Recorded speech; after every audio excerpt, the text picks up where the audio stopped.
Hope you know technical issues today. Episode 46 is live. I can see, right, two scaffolders working outside my window.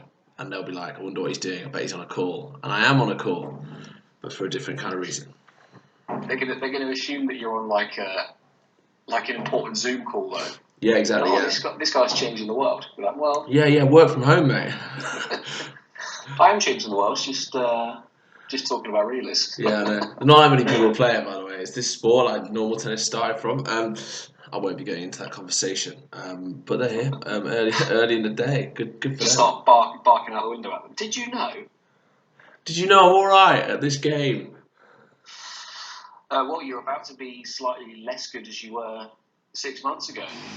No. Everybody's handicap's being moved out, mate. You're gonna be a 4. No, but I've played a match in September. Everybody's moving out. Wait, everyone in the world? Everyone's moving out. Wait, so even if like Chappers played a match in Melbourne? Oh, I think everyone in the UK is being moved out. Well, that's not very nice. Your ranking will stay the same there. It will. Phony ranking. Well, actually, maybe not, because you might Go behind some Australian. Yeah. I'm not that bothered. That's annoying because my handicap's all I've got, and like I was so close to getting to like 0. Well, 3 is close to 0, closer than 4 anyway. So it's a bit gutting. Yeah, I mean, I personally don't agree with it. I think it's just like, oh yeah, obviously everyone has got worse, so 1 point's fair enough, and I take that point. But like, I mean, why not just keep it the same, you lemon? Just leave it. Well, the idea is they don't want people to get like. They don't want everybody's handicap to be wrong, so I get that. And then and basically like, it's exactly why they don't want people to pros to like cut people's handicaps. Let's assume you've got 100 handicap points in a system. Yeah. If I cut you by 3, there's no longer 100 points in that system, are there? There's 97 because you haven't taken those 3 from someone else. Yeah. You just removed them. You've just taken them away. Yeah. So everybody starts to get too good, and then we end up having to do what's happened to us before, where like everybody gets shunted out like 3 or 4 points to try and level it out again. But I mean, I agree with it to some extent, but not at the same time, because if you're like, so you're category 1. It won't. It would. I reckon I could get to the level 3. I could get to a 3 handicap in 2 weeks. Well, the thing is, you're category 1, so you can't put any results in, right? So you physically can't compete unless it's like National League or a tournament. Yeah. So let's assume you can start playing reels again. What do we reckon? Like April the 12th or something, apparently. Yeah. Is in the UK. Right, for a start, certain clubs, actually I assume that'll be lessons only or whatever. So by the time you get to May the whatever, when you're allowed to start playing singles again, you've had enough time to. Well, I think everyone in the country actually, on the basis it's going to be a month back, everyone's had enough time to have some lessons, have some hits, and basically blow out those cobwebs, right? Yeah, it's ridiculous. But for you and for like me, it's even more like non-applicable, because let's assume the first tournament on the calendar, so National League's going to be gone now, right? Yeah. You're not going to play any National League matches now, starting in May. So there's no National League. There's no Champions Trophy. That's already been canned. So the first tournament, the first chance you're going to get to play a match for your handicap is the French Open. Now, obviously, by the time the French Open comes round, you're back to normal, right? Mate, the thing is, it takes you'll be a handicap. You'll be worse on handicap. That was my point. So I got asked about it, and I said that I thought it was actually like a pretty good idea, but for category 1 players, or from 10 and under, I think I said I don't think it's really necessary, because take someone like Adam Player, right? He might not play a match. Is that just like because his name's A Player, like just an example? Exactly. Yes. Just I don't mean the big Greek. I mean just a player. Just the guy. No. So if you take Adam Player, the Greek, he might not play a match for a while. So you'd be like, okay, so what should we do with his handicap? But the fact is, on April the 12th, he's going to be back at work and he's going to be on court coaching. So as well, I'm not saying like he's going to maintain his handicap by being on court, like feeding balls at people, but certainly can't hurt him. You're still going to be hitting a load of balls and reading a load of angles. So what I'd say as well is, and this isn't actually the topic for the podcast. We're just kicking off the discussion with this. Sorry, we haven't even gone. We'll do the how are you and everything. No, it's all right, man. Basically, like, it assumes that no one has trained during lockdown. And I know that's the case for a lot of people. A lot of people are like, oh no, it's just so stop-start, I can't be asked. But like, ever since whenever I've been allowed to play relay, I've been playing. I've played every single week. I've played twice a week, and like, I had been training, and I probably was like playing better than 3 anyway in the summer. But then like, obviously, there's no matches to show for it. So I think the theory, which I completely understand, is right. If you so let's just take category 1 away, right? Yeah. And let's just say you've got somebody off 25. Yeah. You've got 2 different 25s. If you've got one who has been out, doing loads of running and they've been keeping fit and whatever, blah, blah, blah. Not losing. And they're really dedicated and they get back in, they'll get back to their level very quickly, right? So actually, if they get moved out a point or 2 points or whatever, it sucks. But if they are being able to play off 25 quickly, they'll get there very quickly because they'll win a couple of matches and they'll be back there straight away. What they want to avoid, which makes sense, is the person who's just like, who kind of gets back to it slowly, has the odd hit, and yet they're still off 25, only they're not. Do you know what I mean? They're worse than that. So I guess what they're saying is, for you, if you are playing off 3 and you don't think this will affect you at all, well, you'll be back there within 1 match or 2 matches anyway, so it's irrelevant. That is true. That's an alpha. It's protecting the people that take 10 matches to get back there, who sit on those points. That's an alpha mentality. This is the conversation I have with my members all the time. When they're like, oh, I think you should cut this person because I lost to him. I'm like, yeah, great. Obviously their handicap's massively wrong and you just didn't have a bad day, or maybe yours is wrong. So they're like, oh, so I'm like, okay, so if I cut them 3 points, right, that's 5 big wins, 5 0.6s. So let's say I cut them 3 points. I don't think they're that good, but you do. So if I cut them there, they're now 3 points out of kilter. If they play 5 other people and they all have big wins against them because they're not of the right handicap, they end up exactly where they were. Only 5 people and now 1 handicap point better. So now 5 people are wrong. Yeah. Bad. Well, yeah, I guess so. It's like, handicaps are all. Everybody's very selfish with handicaps. Yeah, no, I am as well. It's all I've got. It's like I'm a divorced dad, and all I've got is the dog, and that's it. Well, do you know what? It's like the conversation I have with a few people about like World Championship stuff after the announcement. Like, people will always think selfishly. Of course they will. Yeah, sadly, they're just thinking like, well, this affects me like this, so I want to change it. Well, people are entitled to their opinion. Anyway, how's your week been, bro? Mate, I've had a big week this week. Big week doing what? Just the same every day. I'm so bored now. Mate, I've got a barbell now, like you. Well, I've showed you my gym. I love my gym. That gets used on the regular. But 2 big things happened this week. Football Manager started a save with Arsenal. Oh yeah. So that's this season we're playing, yeah. Yeah. FM21 this season started the Premier League with Arsenal, won the league unbeaten this season. Like 03-04. So brought back the Invincibles with the same squad that Arteta's struggling with. So whenever you want to offer me a job, Arsenal. Yeah, exactly. You are that guy who's like, I've done really well, Football Manager, offer me a role. Start handing some CVs in, and then so I was like, well, that's a bit boring. I've got nothing else to do with that. So I decided I would take on Torino on the basis that Juventus obviously are in the same city. Yeah. And they dominate Italian football, and I was like, I want to see if I can overthrow them. I couldn't tell you who plays for Torino. Won Serie A in the second season, so I've already done that as well. Mate, I think you need to adjust the difficulty.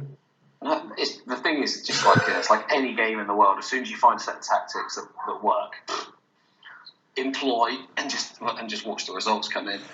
I like it, mate. You like playing the stock market, aren't you?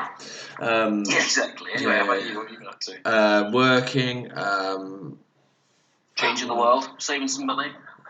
Don't know. No, I'm not really because I keep buying these football figures, like dropping. I mean, save money for everybody else. Well, yeah, that yeah. I'm not saving money for myself because I've got like 70 football figures in my room. When you say these football figures, are these things that are like the micro stars, 4 inches tall? They're like kind of almost a bit caricature-y. Yeah.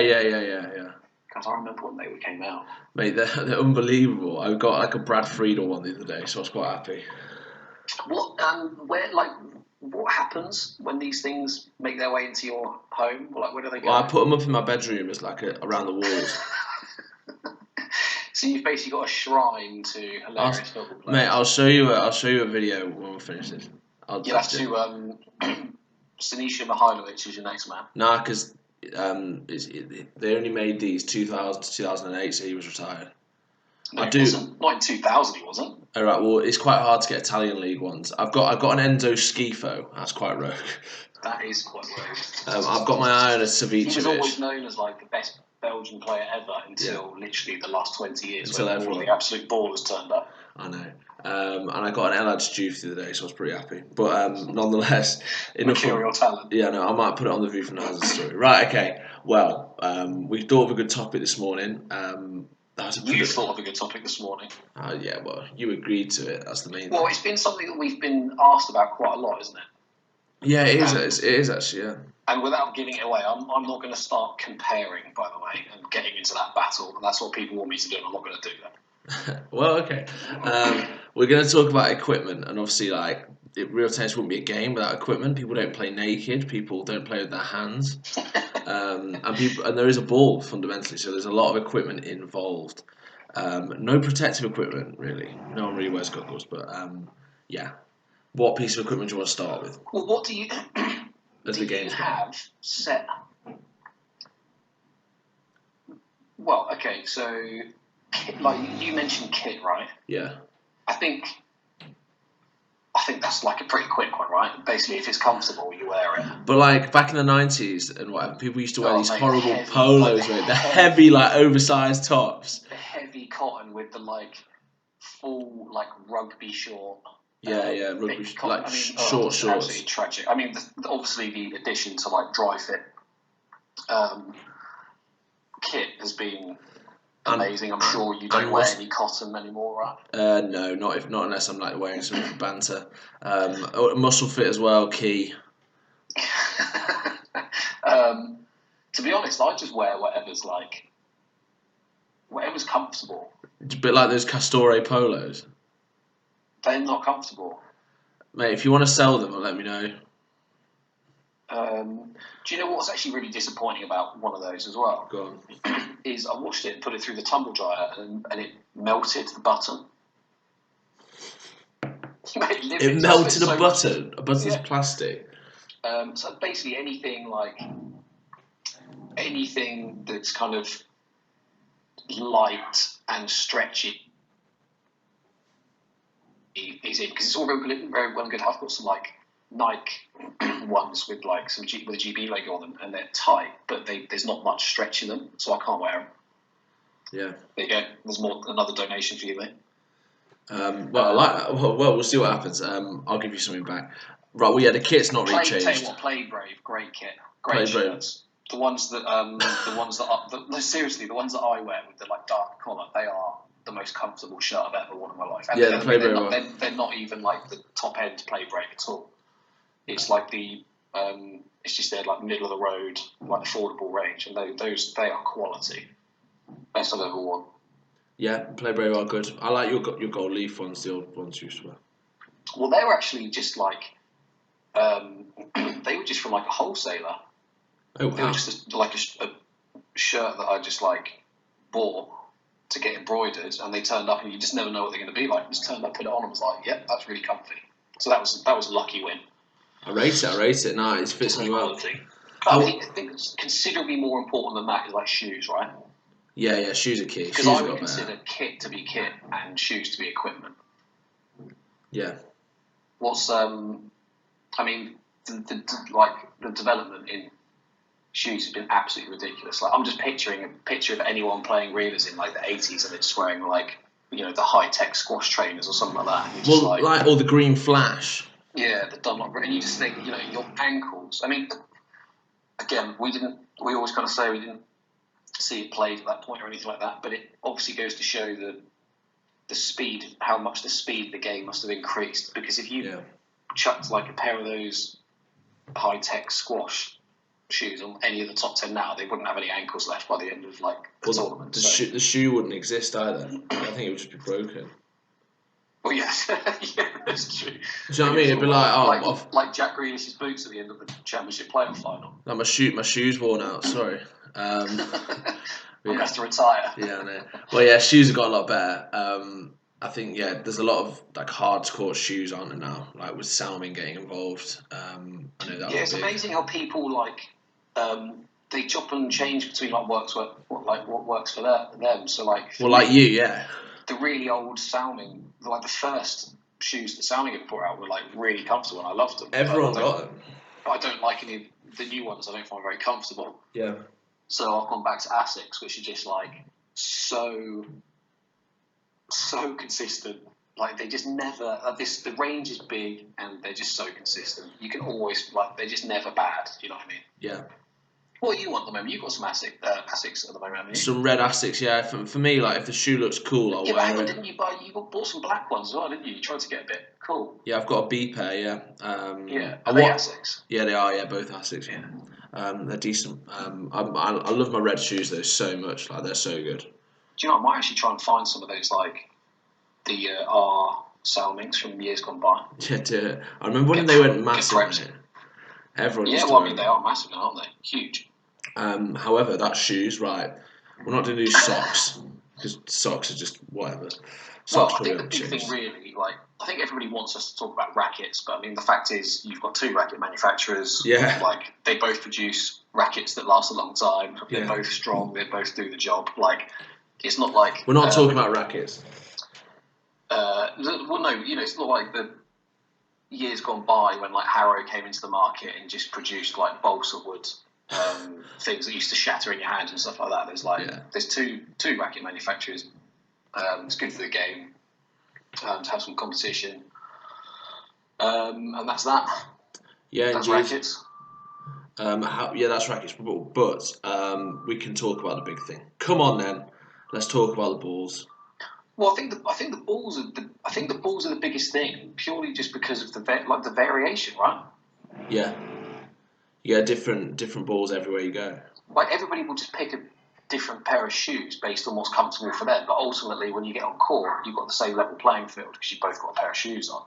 Yeah. You both got the same level playing field because you've got the same balls. But if you're a club player and you play at Canford and you're used to like an absolutely elite level ball every time you step on court, you just take it for granted, and then you can go to a different club. And just literally walk on court and be like, well, this is completely different, you know? I agree. It is weird, like, picking up new balls and stuff. Like, one example, right, when you go to Lords, you always think, God, these are so heavy. And they're probably not, but you just think they are. Yeah, it's just because of all the fluff on them still and stuff like that. And the felt's at its thickest before it's all been, like, ripped off and stuff like that. But I'll say one of the biggest things you get in variation now, which is kicked in the last few years. Actually, it's like America. The American clubs use a different felt now. Seriously? Yeah, they use a different felt to the UK, and it's lighter. So basically, if all of the American clubs just use the same balls they ever used to use, but just use this felt, well, they're all now illegal. So if they didn't know that, then they are. Or if they've like reproduced all of their balls to make the cores a bit heavier to allow for this lighter felt, then they're all perfectly legal and stuff. But imagine if if the felt is lighter, you've got more ball, right? Yeah. Does that make sense? So let's assume a ball is 10% felt, 90% core, but the felt's thinner and lighter. Yeah. You're going to have 95% core, aren't you, or whatever. So they play differently. They fly, like that flies around the court. So that's like an additional challenge in going to like America now is the balls do like fly a lot more. The game's like a lot quicker. It's a lot more squash based. Interesting. That is very interesting. That's good though, mate. I don't mind that because I mean, it's good to go to a different country. I wouldn't say it'd be terrible if it was like a different court every time, like the balls were completely different. But going to a different country, I don't mind that because at least it's like a characteristic. Like, oh, I'm going to America, right? Okay, well, I'm gonna need to maybe work on this, just in general. Yeah, something to dial into for sure. Yeah, it is. Yeah. And I remember like being in a tournament a couple of years ago where like it was an open, and like they had a set of balls for the singles, a set of balls for the doubles. The singles balls were huge, and the doubles balls were absolutely tiny. And you're just kind of like, right, that's a massive. That's a massive. They're going to play entirely differently. You're on the same court, but it's all completely different based on whether you're playing singles or doubles. So that's kind of that's a challenge to try and like overcome. So here's a question for you. There's always been like two arguments with balls. Do you think there should just be one manufactured ball? Yeah. That just goes on every court in the world, so the balls are exactly the same. Yeah. Or do you think that there should be, not like when I say different balls, pros should make the balls to suit the court a bit? So, for example, if you've got a court like Lords, which is really quick and cuts down a lot, you don't want like small rock hard balls because they're just going to like make it even faster and even more cutty, right? Yeah. Likewise, if you've got like a Leamington, which is really bouncy, you don't want like really big soft balls because they're just going to keep bouncing and you're going to be like on a bouncy castle. So do you know what I mean? Like, do you think the ball should be tailored from court to court? Or do you think it should be a universal ball? I think some logic needs to come into play. That's quite a diplomatic answer, but sometimes I do look at balls and I think, why are we using these here? Like just like at Lords, like, you almost don't want. I understand why they use massive ones. But like at the same time, it does make it hard to get the ball over the net at times. Same with More Tomorrow. Like I'd almost rather like a really light ball that you can at least easy to get over on a quick court. But no, I don't think. I think it's fine as it is. I don't mind the variation. So I think that there should be a universal ball. What, made in like a factory? Well, as in, I just think if you had one ball that was used on every court, and you knew. I mean, again, we're talking about real tennis here, so it's not going to happen. It's not like someone's going to flood like thousands and hundreds of thousands into production to do that. Yeah. But if you go on court at Philadelphia, Morton Morrill, Hobart, Bridport, and you know the ball's the same, you are playing the court, right? Yeah. So however the ball bounces, it's the court that's doing that. It's not the ball. So you get a very, very realistic reflection of how every single court plays. Whereas, so let's say you had the same ball at Paris and C court. Paris is bouncier than C court, and you would be able to rate exactly how much bouncier because you know the ball's the same. Whereas, if you had Steve Ronaldson, who would get really into it, he said, right, I want you to make balls for Paris, but make it a bit more playable. He would try and take some of the bounce away from the court, right, to try and make it a bit more neutral. Yeah. And at the same time, he would make balls for C court and try and make them bounce a bit more to give the ball a bit more life, right? So what you've done there is you've taken two courts at opposite extremes of how they play, and you've pulled them closer towards each other a bit more. Yeah. So what you end up with is a set of courts which basically, by trying to adapt the balls to each court, what you're effectively trying to do is you're trying to create the same bounce on every single court in the world, right? Yeah. That's the way I look at it. Whereas I think, you should go onto certain courts and be like, yeah, this is a bouncy one. And I think if you've got the same ball every time, you are just literally, the court is just going to do what it does. Do you know what I mean? Yeah. That makes sense. Like, 100%. If you go on a really cutty court and you're going to use big soft bouncy balls to try and make the ball sit up a bit more, you're like, okay, well this isn't. So for example, the Open that I played where you had the big balls for singles and tiny balls for doubles. Why was that? It's just the way they decided to make them. Weird. But like the court was completely different from one day to the next. So you play your singles dial into the bounces and reading it and stuff like that, and then the next day you play doubles and be like, it's completely different. Yeah. It's a challenge. I don't think personally for like, you know, a major tournament you should have to try and adapt from day to day like that to such extremes. But yeah. But yeah, I don't know. I just think that you've got the court is variable and the ball is variable. If you take the ball away as a variable, then you've just got the court. Yeah. But you can trust what's going on. Well, there is nothing worse than going to a court and just picking up some of the balls and you're just like, oh my god, I'd rather not play. Well, I never get like that, but like you can always just run around and retrieve. Try to. I think what I'd say, like in rackets where they generally do have a manufacturer of the balls, so like a lot of balls are exactly the same. Yeah. You still get natural variation. I think you'd get variation in real tennis regardless, just of the because of the nature of the ball.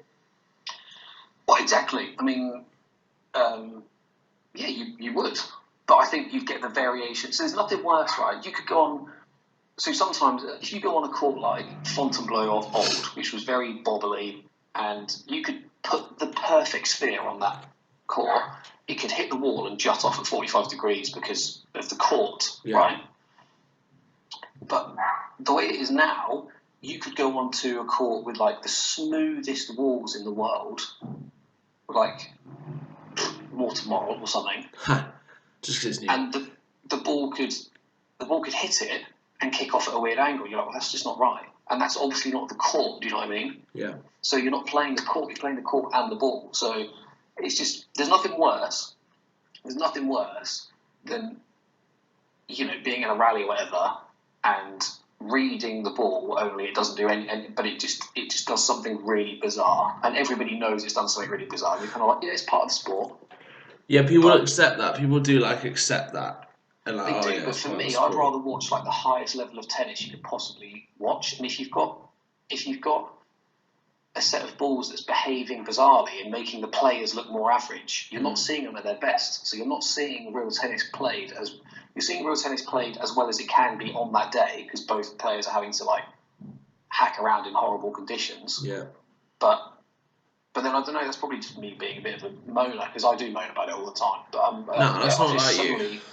I've just suddenly thought about like cricket, for example. You know, if you turn up and there's a bad pitch, you could get like an international team skittled out for like 102. Like, it happens. Yeah, it does. So, you know, you have to try and play those tough conditions. But I don't know. You don't care, do you? You just get on and do it. It doesn't even bother me. Like, I don't actually think I'm good enough to worry about the ball or the walls. I just play the same way everywhere. Really, I try to. Like, I actually have never really worried about like, oh no, this is going to happen. Like, oh, you've got to change your sort of style. Like, I'm literally not good enough. I think if I started trying to do that, I'd be terrible. So, I try and remove the ball and the court conversation out of the equation as much as possible, which is like the opposite to you, I guess. Well, do you not? If you go and play on a different court, like that you've never played on. Oh, mate, I do consider the bounce. Like, get out there and have a couple of practice hits, because you're like, oh, okay, right, you know, it cuts down a bit more like yeah, used to, or 100%. Like, the angles are a bit sharp. 100%. But I don't ever think like, oh, this is going to make me play worse. You just have to play it a bit differently. Like, it's just part of it, isn't it? You just take it all into consideration. It doesn't affect me. Yeah, I do obviously play differently. Like, this is what I've been dealt. Just get out there and do it. Yeah, 100%. Yeah, like, generally that's fine. I think the thing is probably a bit different, like as a pro, because the difference is, like, as a pro, you're used to making balls for a court, right? And I always think to myself, and this might like surprise people, making a ball is not difficult. Like, making a ball. Making a ball well is hard, though. No, it's not. That's the thing. It's not. It just. For me, it's just the epitome of laziness, right? It's absolutely. If you've got a shred of any like quality control or pride in your work or something like that, you make the difference between making any old garbage that goes on court and making a good ball is maybe 60 seconds. Oh, right, okay. Honestly, it's pathetic. Like, the amount of times I turn up and you just see there's just like a bunch of absolute puddings on court, and you're just like, the reason it frustrates me is because I'm just like, whoever's made these has just been so lazy. Like, they don't need to be as crap as this. Well, maybe you could like run the balls committee. Well, what? So all right then. So let's say you go to a tournament. Let's say you play it like the Champions Trophy. I'm going to pick that because you know you're not going to get bad balls. They're good. They're good balls. Yeah, you know you're not going to get bad balls at Hampton Court ever. So let's say Hampton Court put out a terrible set of balls for the Champions Trophy. Whoa. All the players moan about them. What's going to happen? Well, Hampton Court have to improve their balls. Well, why? They're just going to say, we're not going to do anything. We're putting the money into the tournament. This is what we're giving you. If you don't like it, don't play. Okay, yeah. Do you know what I mean? Like, how can you... You can't force Hampton Court to provide better balls.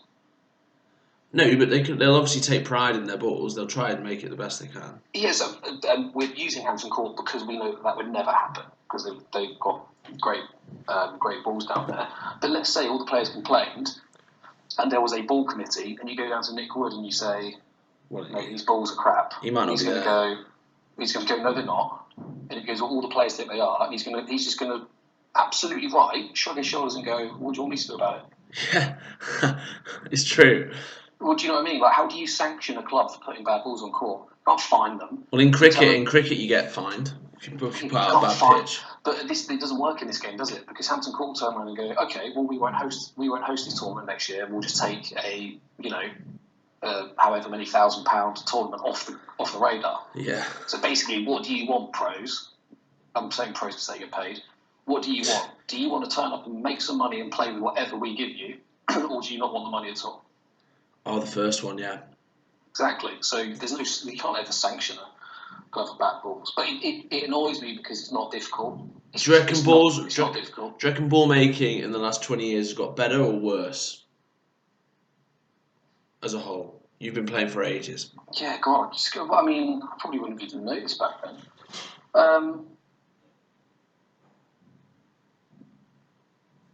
I think. So what I would say is, I think that there are back in like when I first started, basically Steve Ronson was the ball man, right? Well, he still is really, and he still is. But I think there are a lot more people now that provide like top tier balls. So I think there's a lot more clubs now that kind of go, do you know what? There's absolutely no reason why we can't put world class balls on as well. Yeah, I got you. Whereas before, I think balls were just balls, and it was just like, well, Steve makes great ones. You just get whatever here. Yeah. And they weren't necessarily bad, but it's just one of those things. People like some pros like really cut corners with, and I just don't really understand why. Because it's not difficult, and actually, I just think Chappers and I spoke about it at length at a tournament once. It's like, so if you make a terrible ball and it comes off court 2 days early, you're not saving yourself any time, are you?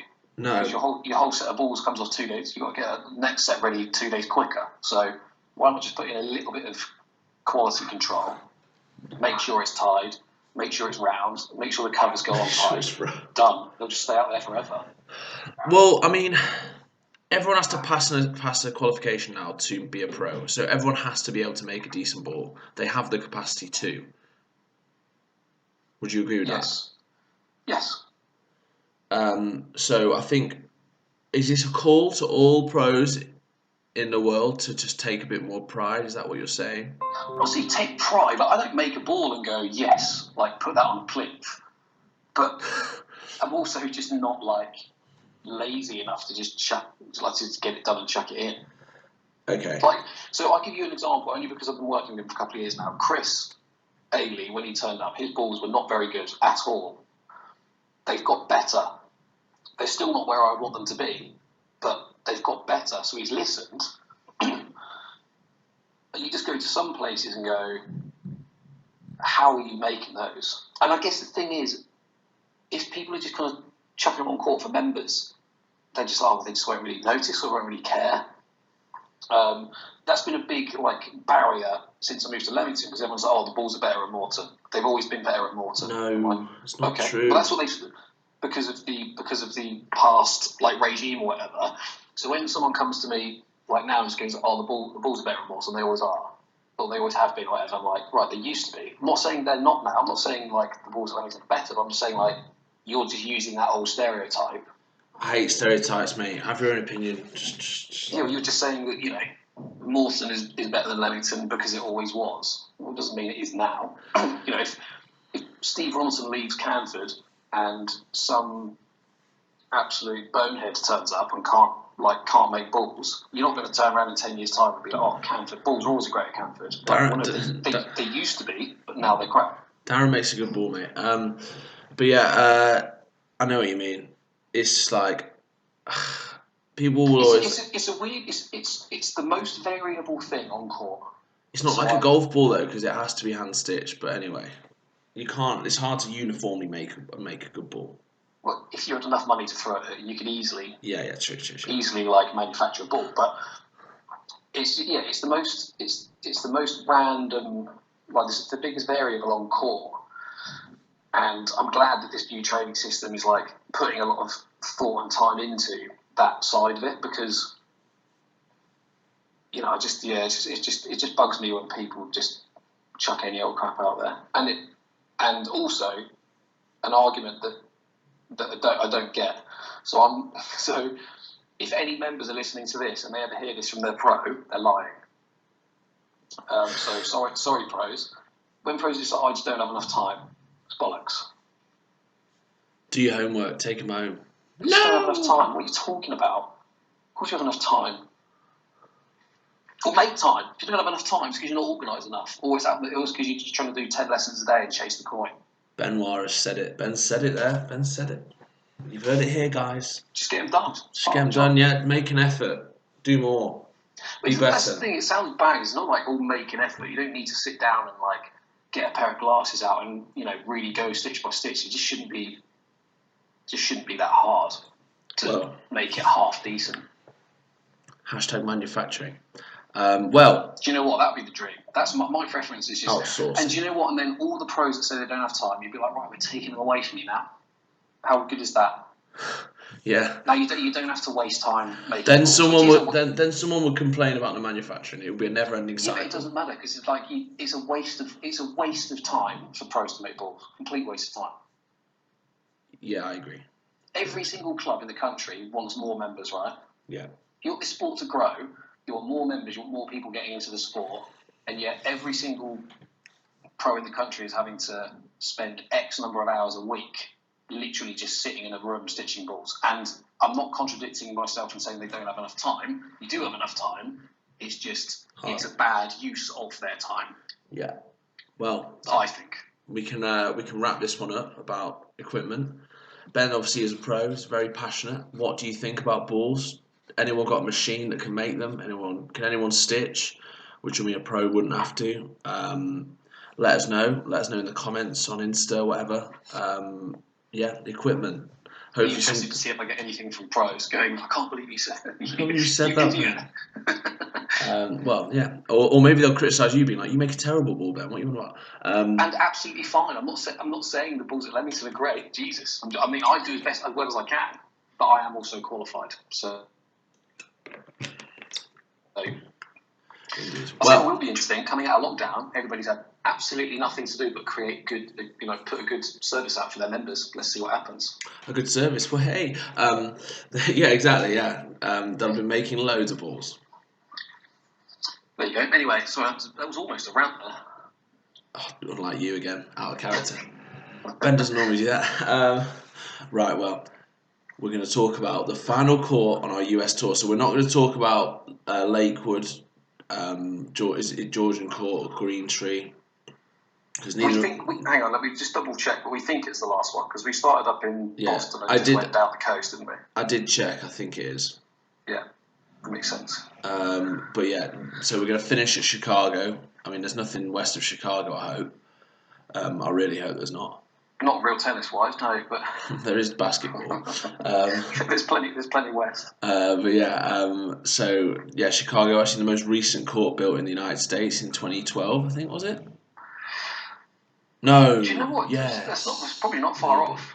Maybe 2013. I don't know. Well, you tell me, mate. You worked out there, didn't you? Yeah, I did. I think it's 2012. Yeah, 2013. That rings a bell. So go on then, Chicago. Well, we've both been. Yeah. So it's obviously got a tennis court and racket court. The tennis court's like a sort of brown colour, isn't it? Black walls. Yeah, it's like the colour scheme for like Chicago is like it's kind of red, isn't it? But it's a very deep. Oh, deep red, yeah. Yeah, it's a very like deep kind of browny red. That makes it sound horrible, but it's not. No, It's a great. It's a very classy red. The penthouse is really similar to the Middlesex penthouse in terms of how it looks. Like it's that sort of like modern wood. Do you know what I mean? Yeah, it's just wood. The floor is almost like it's basically like a plum colour, isn't it? Yeah.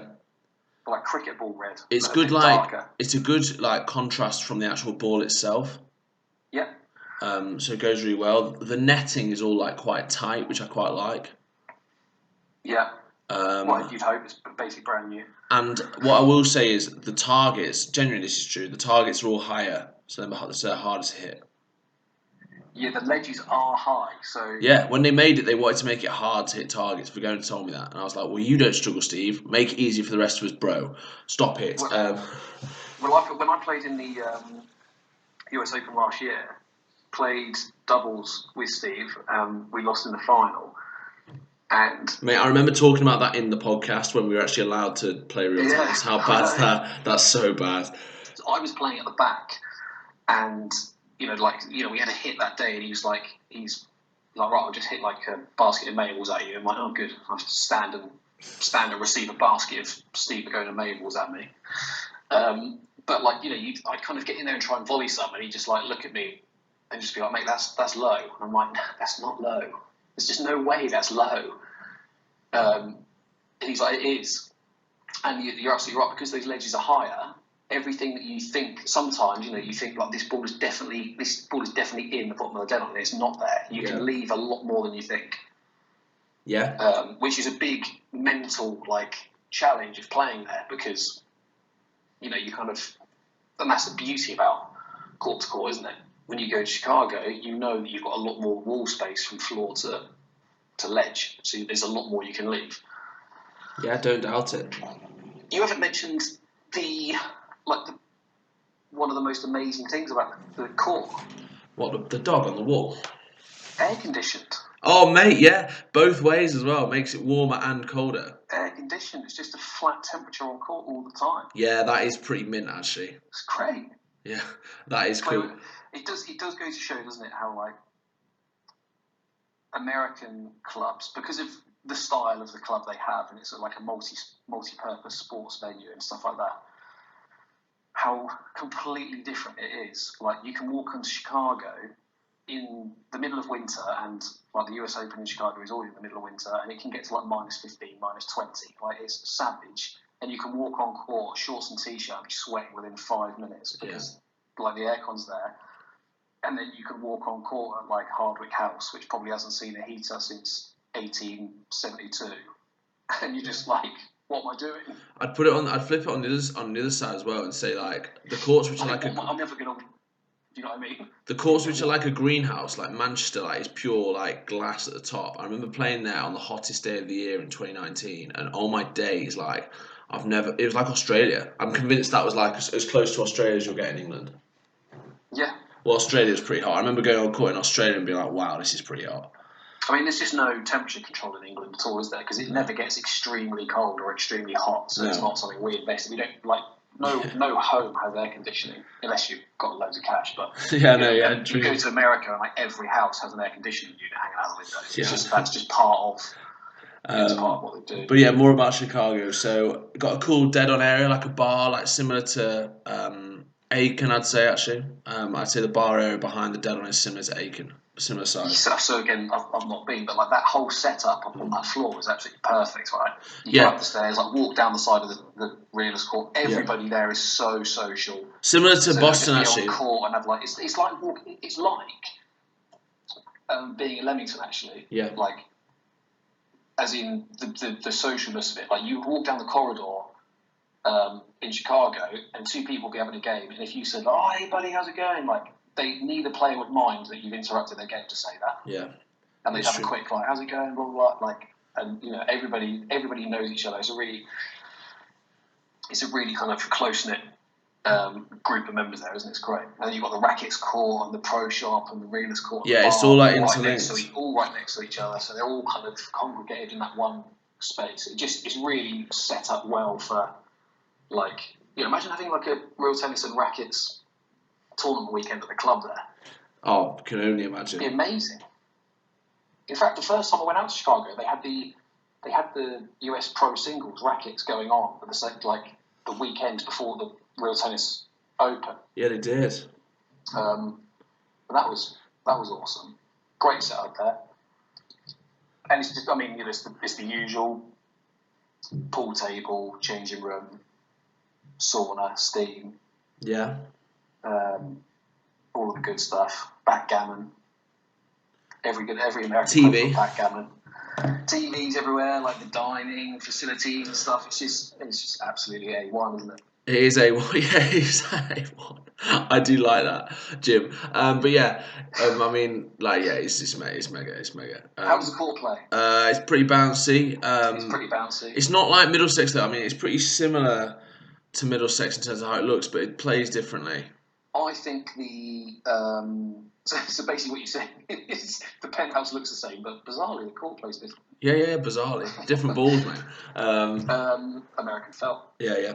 The walls there are really slick, I find. Yeah, so like the timber's a bit... the timber goes behind you.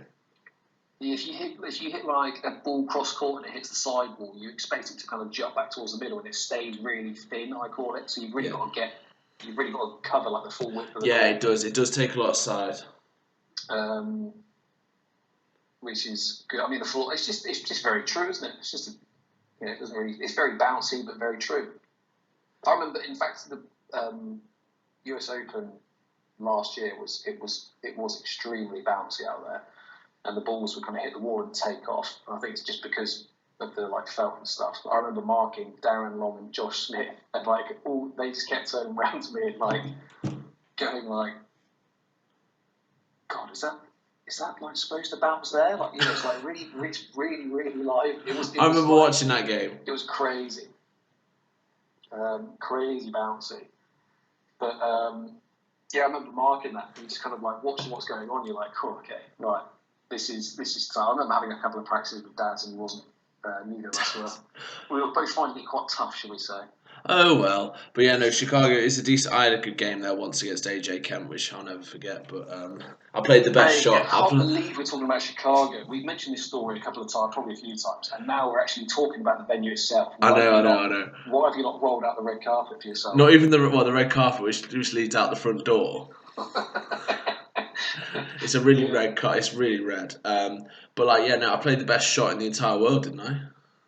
Ever. It's the best shot ever. It wasn't even for you. It's just the best shot ever. It was. I was really tired. Talk us through it. So it is 5-4 to me. No, sorry, it's 4-3 to me in the fifth. And no, it wasn't. No, it was in the.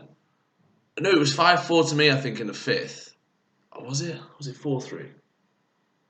Oh my god, I can't even remember. I think it was 4-3, 40-30 to me. And I've basically hit a ball. I've cut a ball down to his backhand, and he's picked it off the sideboard. It's just gone looping towards the back of the court. And for some reason, I've taken on this volley, at the hazard end, sort of shoulder height. Would you say? Yeah. And I've just volleyed it. And it's gone in the dead on. That was an abrupt end. But no, it was. It did. It was it was just the absolute drive. And the thing is, as you say, your style of play, it was just I'm just running around and get it over the net. So 5 sets of watching AJ and Schenkers literally do that to each other, and then out of nowhere, Schenkers just windmills this right arm slash at the ball and rifles it into the top corner of the net. You're just where's that come from? At that time as well, it was and then I went 5-3 and then 1, so I was oh my god, help me. But yeah, it was. I'll always remember that one, 2016. But and then we went and watched Deadpool at the cinema. I didn't go. Well, I did. I was there. Yeah, I was just thinking. Sorry, that was the part I was thinking. No, I didn't go. No, you must have been. You must have cramped up nicely during that. Mate, the next day it was horrible. I was John Lumley was watching Deadpool. I mean, he was the only other person I remember watching Deadpool. There might have been a few others, but yeah, I felt horrible the next day. Horrible. Yeah. But anyway, that was good. What else about Chicago? Must be one more thing. Well, it's starting in 2012, so like it's only really Vergona and Connor, I guess, who are the like players who've come from there or represent there. Yeah, well, I mean, Charlie Crossley was the Rackets pro there before they had Readers, and he was about on the real tennis scene. Yeah, it's good. Hurt his teeth once, didn't he? I don't know. No. That story about the under-24s, Rod told me. Like when he knocked his teeth out. I genuinely don't know that story. Oh god. Oh well, that's embarrassing. Apparently that's a story. Could be a Rod. Well, yeah. But what? Yeah, that was before they had a Readers Court. Anything else about Chicago? There's loads, but it's a cool place. It's good. And it's the last. I can't believe it's the last court we're doing in America. So sad. It's just literally turned up out of nowhere, isn't it? I know. What's your favourite bit about Chicago then? About the club, probably the changing room, mate. See, that's interesting. Because it's like really like. Don't get me wrong, like it's great and it's sociable and it's absolutely superb. I wouldn't say it's the best changing room in the US though. Oh, I've already said the New York changing room, but I just like the Chicago changing room because it's these super steep stairs straight out the tennis court. Yeah. And then it's like bang, like you're in the changing room. I think it's the stairs, right? I think it's the stairs which get me. The stairs down to the changing room. There we go. It's not even the changing room itself. It's the steep stairs, like you're walking into a cave. Yeah, nothing worse than like at the end of like a long match if you've lost or something, because obviously everybody just generally tends to like. It's like walking go down the stairs, and you end up kind of getting down there, turning into the change rooms. You're like, oh great. It's like walking, and then when you're in the change room walking up, it's like walking up the tunnel at the new camp or something. I'll tell you what, it's a good warm up. You're knackered by the time you get to the top of the stairs. Well, yeah, exactly. Yeah, many a players lost a match by walking up the stairs. There are less steep stairs, by the way. If you want to go around. My favourite bit about Chicago, because this can't go unmentioned. Go on. This cannot go unmentioned. My favourite bit about Chicago, and I love the place, I love everything about the club. The best bit about Chicago is Raul and Elmer. Oh, yeah, no, Raul and Elmer. Yeah, I used to speak Spanish with them all the time. They are, absolutely insane. I know after the New York podcast, we put like a poll out there and said, like, has it got the best service in the world? Yeah. Yes or no, and anybody who came back and said no, they all put Chicago forward. And we weren't putting the poll out because we were saying that we thought New York was. We were just engaging in sparking a little bit of a debate and seeing what people would say. But the service in Chicago is the best in the world. Yeah, it is amazing. It's amazing. It is absolutely phenomenal, and those guys are just so nice. They'll always come in like, "Hey Ben, how are you?" Like really personable. Everybody, obviously, there's a lot of cogs in the club that make it tick, but those two are like, because you see them all the time, they're like the face of it. They are. And they're just absolutely, it's just brilliant. The moment you walk in, "Hey Ben, how are you? Like, do you need anything?" So the first thing, like, "Can I get you anything?" You're just like, "No, it's all right. It's all right. I feel like a water." And then, like, before you know it, like, you're about to get up and get one, and there's one in front of you, like. They're like the people whisperers. You walk in and they just sense what you want and they just bring it over. Mysterious. Yeah, I mean, I actually feel really guilty. I'm just like, "Oh no, guys, it's all right. Like, I can get my own water." And they're just like, "No, seriously, like, I enjoy my job. I love doing this." They're crazy good. Indeed. I also get Elmer to start stringing my rackets. Yeah. Do you need anything? I actually need a restring, Raul. Any chance? Yeah. I need a new racket. I need a better railroad, mate. Exactly. Do you know any tips? Yeah, mate. Yeah, that's good. I can't wait. That was the last place I was for a tournament, mate. I know. Well, it's all right. We'll be playing soon. 12th of April. I can't wait. 12th of April. It's going to be lessons only, I think. Well, that suits me, mate. You're better than me, so you can give me a lesson. Be lessons only for a month, I reckon. Crikey. Well, that's all right. I don't care. I just want to play. Daz can give me lessons. There you go. But yeah, what you want for the rest of today, bro? Dog wants to walk? Yeah, literally I've been hearing that dog bark solidly for an hour. It's because I put a barrier up at the stairs so she couldn't come up and bother me while I was doing this. So poor old Sally's literally just had that dog yapping at her for an hour. So I'm going to take her out, try and knack her out. The scaffolder boss men are here, so they're building scaffolding. Good man. I'll be in the gym and then This afternoon, don't know, a bit of a stretch. It's just the usual, I guess. Go to the gym, have a stretch, have some lunch, and then just try and kill the afternoon. Did you like what I've done with my bench? Adapt, mate. I love it. Yeah. So, I'm doing sets of 15 on 40 kilos on the bench, which isn't ideal, but adapt and overcome. Why is it not ideal? Well, I mean, it's only 40 kilos, mate. It's like lifting air. But you're still getting it. You're still getting it done. Yeah, I know. One of them. What can you do? There you go. Good for endurance. Sets of 15.